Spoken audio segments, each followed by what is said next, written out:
To the people that God is increasing, don't stop growing because of the attacks, because the attacks are not worthy to be compared to the glory that shall be revealed in you. Don't stay down low to make other people comfortable. Don't diminish yourself so that you won't make them uncomfortable. Their comfort is not your responsibility.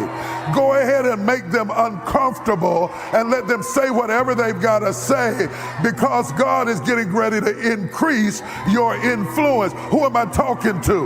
In fact, you can tell who can grow with you and who can go with you by who gets uncomfortable at your growth.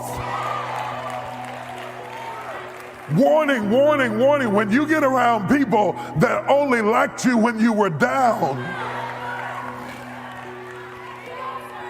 it's time for one or the other of you to step away from the other, because I refuse to diminish myself another year just so that you will like me.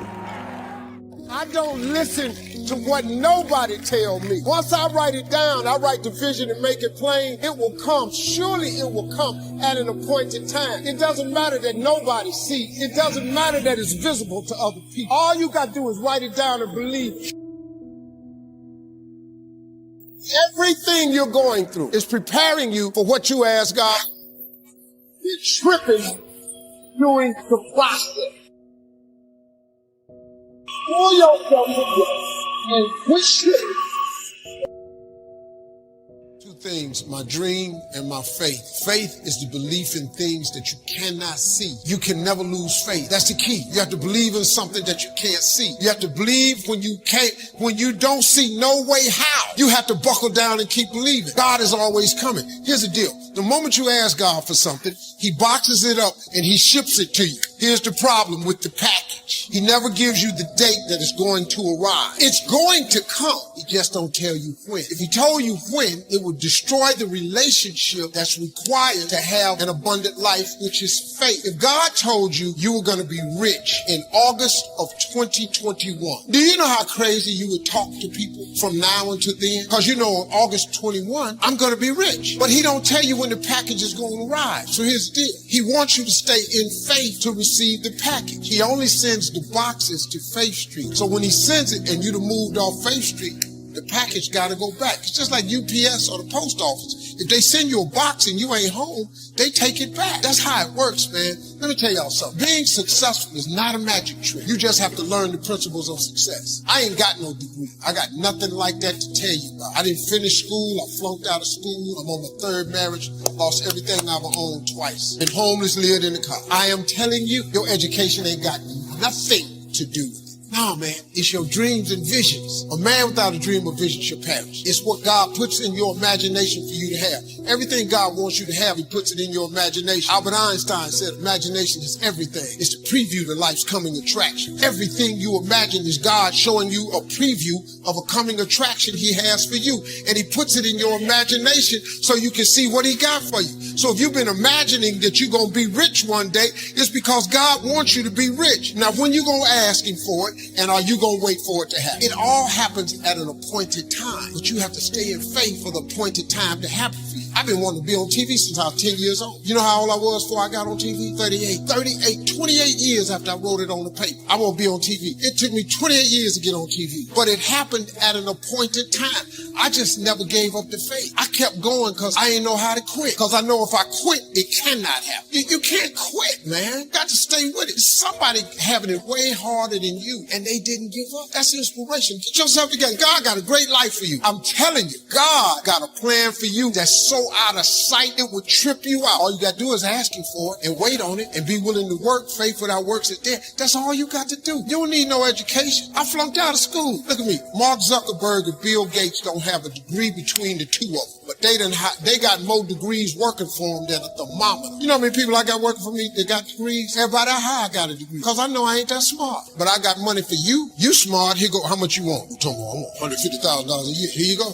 Steve paid me $150,000 a year. Bro, you got what I don't have. You gonna take that $150 and help me get this billion? I got $150 for $1 billion. How God give me this and he won't give it to you? I ain't a better Christian than you. Look at me. I'm up here cussing. I made mistakes. That's the type of Christian I am. You a better Christian than me. You should have something to show for. But God don't ask you for your perfection. He asks you for your consistency. There's none perfect, no not one. So since ain't nobody perfect, who going to heaven? When you have an idea, when something comes into your imagination, that's not just your imagination. God places everything he has for you in your imagination. Albert Einstein said, imagination is everything. It's the preview to life's coming attraction. So when you have something in your imagination, it ain't hocus pocus. It's actually a preview of a coming attraction that God has for you. He places everything he has for you in your imagination. So if you've been dreaming of your own business, it's because that's what he got for you. If you've been dreaming of a summer home, it's because that's what he got for you. If you keep dreaming of a brand new car instead of a used car, it's because that's what he got for you. He places everything he has for you in your imagination. Imagination is everything. It's the preview to life's coming attraction. Everything in your imagination is God showing you in your mind something he has for you. You just you can't tell it to everybody because they ain't gonna see it. You know why you can't tell it to everybody? Because if you want to kill a big dream, tell it to a small-minded person.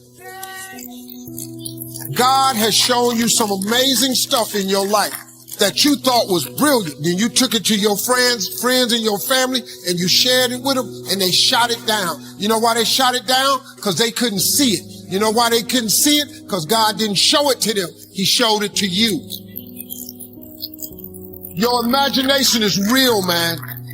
So when I imagine stuff, I act on it. Because he must want me to have it, or else he wouldn't have showed it to me. And then to quit worrying about how to get it done. The how-to is none of your business. God in the blessing business, man. You got to go with it. So when you have these things in your imagination, wake up and get into action. Stop. Oh, well, I need to figure out. No, the Bible don't say figure nothing out. The Bible say ask, believe, receive. Ain't no stuff in the middle. Now, you got to be willing to work, but he don't require you to figure it out. The how-to is none of your business. Your gift will make room for you. Now, what is your gift? It's the thing that you do the absolute best with the least amount of effort. That's your gift. Quit running away from the gift. You're wasting your time pursuing your passion. The Bible does not mention passion. It mentions your gift. What are you gifted at, and do that?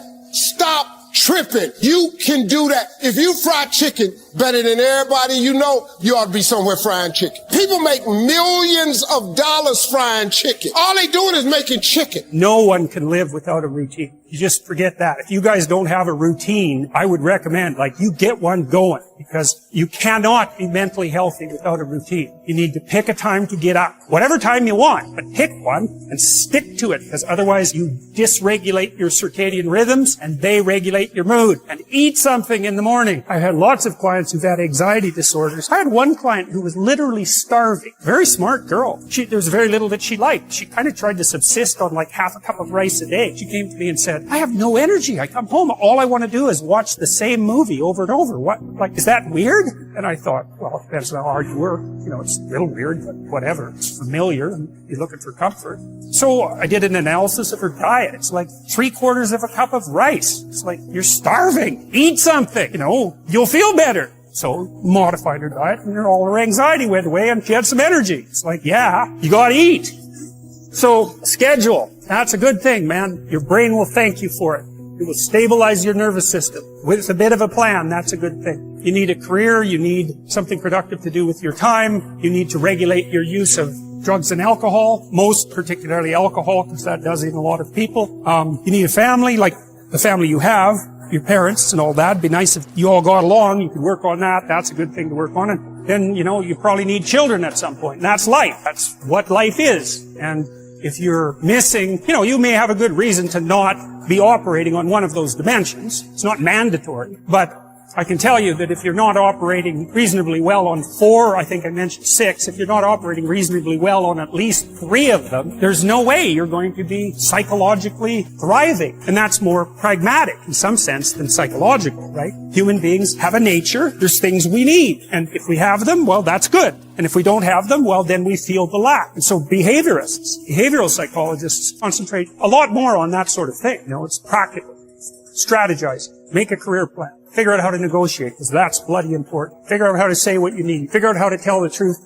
Figure out how to listen to your partner in particular, because if you listen to them, they will actually tell you what they want. And sometimes you can give it to them, and maybe they'll return the favor, and if you practice that for like 15 years, well, then maybe you're constantly giving each other what you want. Well, hooray, that would be good. And then there's 2 of you under most circumstances, and it's better to have 2 brains than 1, because people think differently because of their temperament mostly. So the negotiation is where the wisdom arises, and it's part of the transformation, the psychological transformation that's attendant on an intimate relationship, and one of the fundamental purposes of a long-term intimate relationship.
Chẳng được quên khi cơn mưa đêm lại về.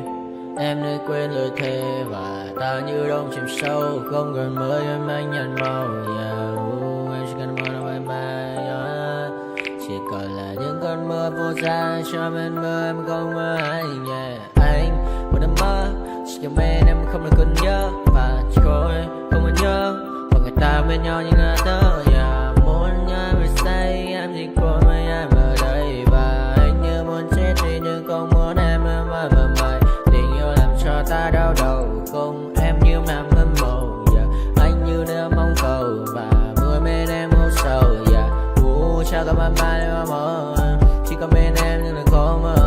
Mà đã ra em muốn bên ai. Anh không mong gì hơn. Chỉ mong em sẽ ở đây ôm anh thật gần. Anh chỉ mong đôi ta được có nhau. Mà đừng em đâu anh bỏ em. Một đêm bên anh có em. Ta sẽ trao nhau môi hôn thật sâu. Ôm anh.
I got nightmares in my head, I fear that the thoughts build up until I can't hear, that my mind fills up into a creature, and it haunts me somewhere much deeper.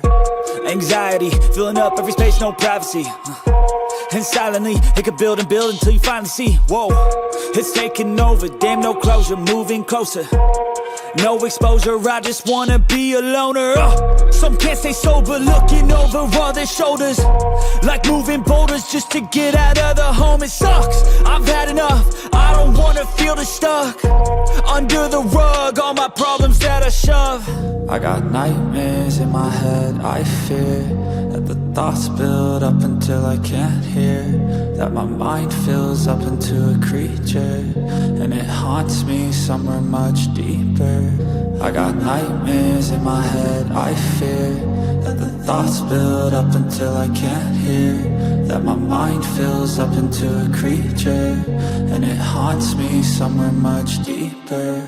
I've been feeling weird, I can't seem to focus good enough. Nothing's really clear, sometimes it could be a little tough. I just need to feel like the end's in sight for me, but let's be really real, anxiety can foggy all this stuff. I've been feeling weird, I can't seem to focus good enough. Nothing's really clear, sometimes it could be a little tough. I just need to feel like the end's in sight for me, but let's be really real, anxiety can foggy all this stuff. It sucks when you finally feel like giving up. Oh God, no luck, everything feels like you're sticky stuck. I'm lost, handcuffed to the bed where I sleep, don't give a fuck. Can't stop, unplug, feeling over